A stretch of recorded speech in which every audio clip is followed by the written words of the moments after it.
self-regulation is, diba, yung nire-regulate mo yung sarili mong emotions para hindi mo mapagbuntunan yung anak mo.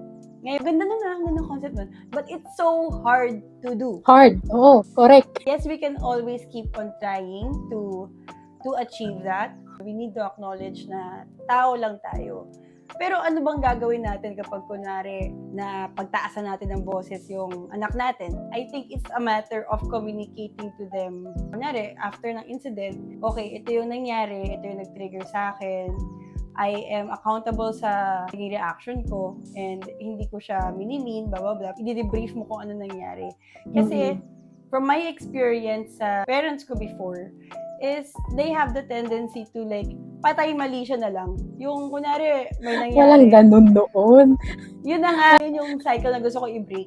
Kunwari, magalit sila. Siyempre, as a kid, hindi ko siya naiintindihan. I just felt really bad na nare-realize ko ngayon na possible din ma-feel ng anak ko kapag napagbubuntunan ko siya ng misplaced na galit.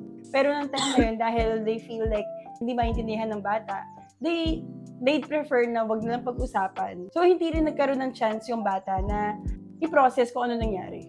And that it's not their fault.